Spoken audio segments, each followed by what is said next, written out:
Hello दोस्तों, आज हम बात करेंगे पोस्ट ऑफिस की दो ऐसी स्पेशल स्कीमें जो मार्केट में छाई हुई हैं।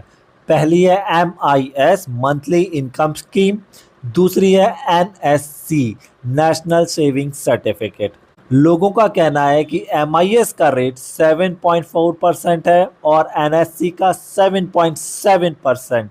लेकिन इंटरनेट पे एक वायरल ट्रिक चल रही है जिससे MIS का रिटर्न 8.75 ऑलमोस्ट यानी कि 8.8% तक पहुंच जाता है।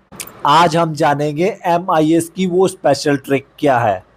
और अगर मैं आपसे कहूं कि NSC का 7.7% MIS की 8.8% वाले ट्रिक को भी बीट कर देगा, क्या आप मानेंगे?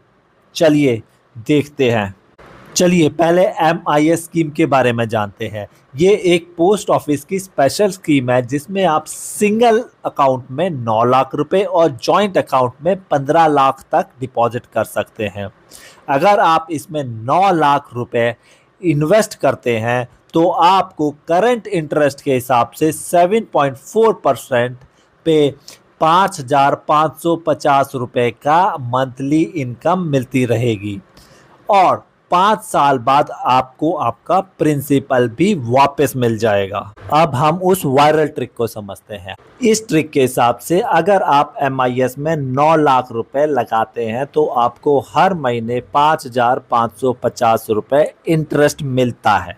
अब आपको इस मंथली इंटरेस्ट को 5,550 को पोस्ट ऑफिस की RD में हर महीने डाल देना है।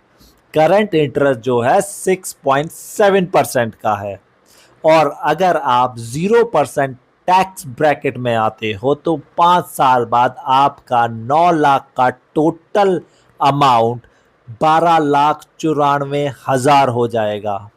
मतलब इस तरह अगर आपका अफेक्टेड कंपाउंड रिटर्न देखा जाए तो लगभग 8.75% के आसपास होगा।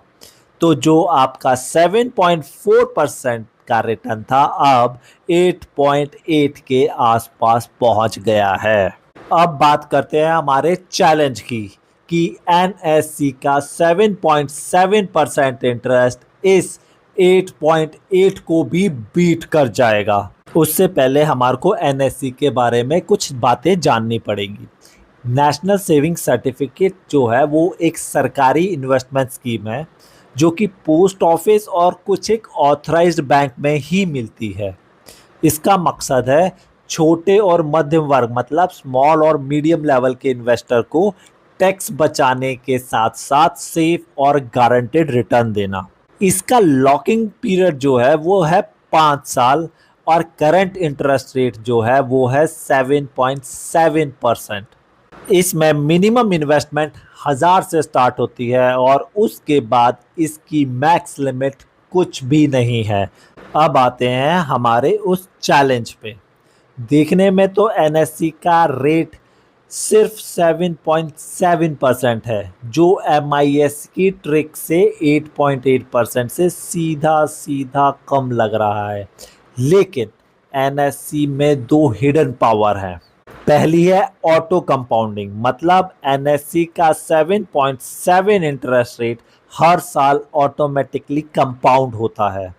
आपको कुछ करने की ज़रूरत नहीं होती। इस वजह से 1 लाख का इन्वेस्टमेंट 8 साल में 1,44,903 बन जाता है। प्योर कंपाउंडिंग में इसका कैगर MIS से ज़्यादा है। इसका कैगर आता है ऑलमोस्ट 9%। लेकिन इसकी एक और हिडन पावर है जो है टैक्स बेनिफिट एंगल। NSC में 1.5 लाख तक का इन्वेस्टमेंट 80C के अंदर टैक्स फ्री होता है। अब सोचिए अगर आप 1.5 लाख NSC में डालते हैं और आपका 30% टैक्स ब्रैकेट है तो आप 45,000 का टैक्स बचा लेते हैं जो आपके इन्वेस्टमेंट से पहले साल में ही मिल जाता है। और जब आप इस मैसिव टैक्स सेविंग को NSC के कंपाउंडेड रिटर्न के साथ जोड़ते हैं तो आपका अल्टीमेट इफेक्टिव नेट बेनिफिट आराम से 10 से ऊपर ज़्यादा जाएगा। वहीं उसका उल्टा MIS का इंटरेस्ट फुल्ली टैक्सेबल होता है। अगर आप 30% टैक्स ब्रैकेट में हैं तो आपका 8.8 का रिटर्न गिरकर 5.2 रह जाता है। तो देखा कितना बड़ा डिफरेंस है। तो आपने देखा NSE का 7.7% रिटर्न MIS की 8.8 वाले ट्रिक को आराम से बीट कर देता है। लेकिन अगर इसमें टैक्स और ऐड कर दिया जाए तो ये डिफरेंस बहुत बड़ा होता है जो कि नॉर्मल कोई नहीं बताता। तो अगर आप किसी टैक्स ब्रैकेट में आते हैं तो इसका ध्यान जरूर रखें। सिर्फ इंटरेस्ट रेट देख के कहीं आप अपना नुकसान ना करा लें। ऐसे ही इंफॉर्मेटिव वीडियो के लिए हमारे चैनल को सब्सक्राइब ज़रूर कर लें।